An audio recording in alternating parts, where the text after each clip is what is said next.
It's been a while since LG has made a tablet. However, after a couple great smartphone offerings, the time seems to be ripe for a return to the tablet game. Hey, it's Josh Vergara from Android Authority. What's going on, everybody? And this is the LG G-Pad. It's not too hard to understand where LG was coming from with the design choices in the G-Pad. In a presentation at IFA, we were told that LG wanted to provide as big a screen as possible before extending too far from a comfortable size. And up front, this tablet certainly looks like it could be a little too big, but once you put it in your hand, it's possible to grip this tablet that is almost 5 inches wide. Indeed, this tablet is set up almost like a very large phone, as the button layout is very classical with power and volume on the right in portrait. A welcome nuance of these buttons is that they protrude just far enough for easy access, even when the tablet is laying on a table, whereas on other tablets, they might be tough to reach because those are curved towards the back. A headphone jack is up top next to a covered slot for micro SD cards, and in aesthetics, the white design wraps around the top and bottom, met by a slab of aluminum in the back. This aluminum material is a very welcome addition as it gives this tablet a more premium feel than most other Android tablets. Underneath the rather simple looking camera optics up top, the bounds of the aluminum slab house the two speaker grills. Overall, this is a pretty attractive tablet, seemingly taking elements from different sources to create one final product. In the hand, it definitely is about as big as it can get. It stretches my one hand during a grip, but not so much that I would dismiss that kind of usage. A nice touch is that the bezels at the top and bottom of the screen are large enough to rest a thumb on, making landscape usage a very comfortable alternative to the portrait mode that the G-Pad seems to keep getting marketed with. 8.3 inches was the size LG went with for the screen, and it is capable of 1920 by 1200 resolution at 273 ppi. Now this is a very good spec for a screen of this size, making the G-Pad able to handle HD and high quality content quite easily. This capacitive screen does handle colors quite well, as they might not be too vibrant, but are definitely very far from dull. Deep blacks give it a good level of contrast, and when it comes to text, sharpness is definitely no issue. One thing worth noting is that there is a small black bezel around the rendered user interface that somewhat adds to the total bezel size. It doesn't kill the experience by any means, but it is noticeable. Ultimately, this is a good screen to use for movies or reading or gaming in a size that actually does feel just right. So the spec hungry might lament the G-Pad for not coming with the fastest processing package, as it comes with the Snapdragon 600 clocked in at 1.7 GHz and is backed by the Adreno 320 and 2 GB of RAM. As the Optimus UI has grown to accommodate a lot of multitasking, these specs definitely do the job. I've found no real noticeable instances of lag in the UI, and putting apps aside for later usage in either of the G-Pad's ways of doing so wasn't difficult at all. If we use gaming as a gauge, my current obsession in Dead Trigger 2 provides a good measuring stick. Even when at high quality, the game still trucked along just fine, without much lag keeping me from killing all the zombies effectively. This might not be the fastest package, to be fair, but the G-Pad is definitely one of the fastest tablets currently available. Aside from the welcome aluminum material encasing it all, the G-Pad does come with some nice extras. 16 GB of storage are included, bolstered by the micro SD card slot available up top. Connectivity sees the usual bevy of bells and whistles, though NFC is not included. An infrared transmitter allows for the tablet to control televisions and set-top boxes.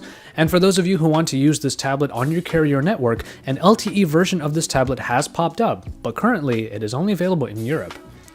2 speakers on the back do make up a stereo setup, but since they're still on the back, it doesn't quite get across. The sound is good though, but the best part is definitely the loudness, because this thing can absolutely blast.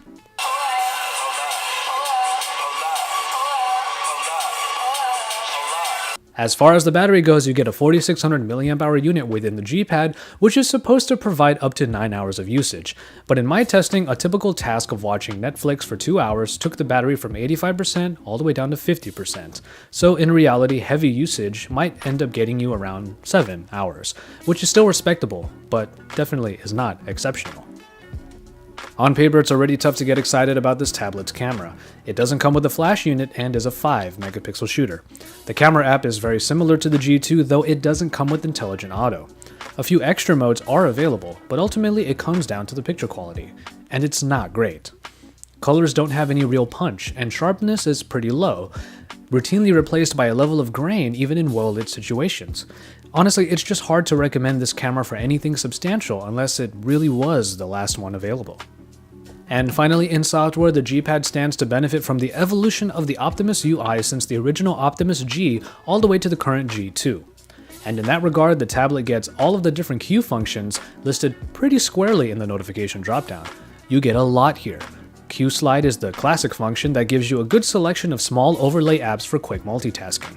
Making memos is pretty easy with either the Small Memo app or Q Memo, which makes an editable screenshot. The main addition coming from the G2 is the Slide Aside, which is a way for you to put aside whole apps for later usage. Slide with 3 fingers over to the left and it will slide the entire thing away. Stack them up and then slide back to the right and you'll be able to select from the ones you've stacked. It's not the fastest multitasking we've ever seen, but it works fine. Just remember, you have to slide your app back into its stack or you're going to have to do it all over again. In the G-Pad, the newest function is the Q Pair, which allows you to join your smartphone and G-Pad together via Bluetooth. While you can do this with basically any smartphone, it obviously works best with the G2. Setup is incredibly simple. Just press the buttons on either device and then get them connected. From here, you are able to use your tablet without needing to get to your phone for every little thing. You can respond to texts, decline calls, and even open the app you are using on one device over on the other one. It's a nice way to consolidate your experience between the smartphone you always have on you and the tablet that you often use. Overall, the Optimus UI grows up pretty well. It might be a little too in your face with everything that it can do, but I personally still like its utilitarian take on Android. At $349, the G-Pad sits pretty squarely in the middle, with a price that isn't too low, but with a feature set that is pretty high quality. And so, there you have it. All things considered, it's a worthy return to the tablet game for LG. It doesn't pack the fastest processor, it has an expectedly lackluster camera, and it doesn't have the most refined user interface. But in a parallel with its design philosophy, what you do get in the G-Pad can definitely fit perfectly with just what the general user may need. Enough speed to game, a pretty damn good screen for watching your movies or reading books, and just enough tools baked in to make the G-Pad an assistant you may be proud to have. As always, thank you guys very much for watching, and I hope you enjoyed this review of the LG G-Pad. If you liked the video, drop us a like down below, and don't forget to subscribe if you haven't already. Stay tuned to Android Authority for all of the best coverage, because we're your source for all things Android.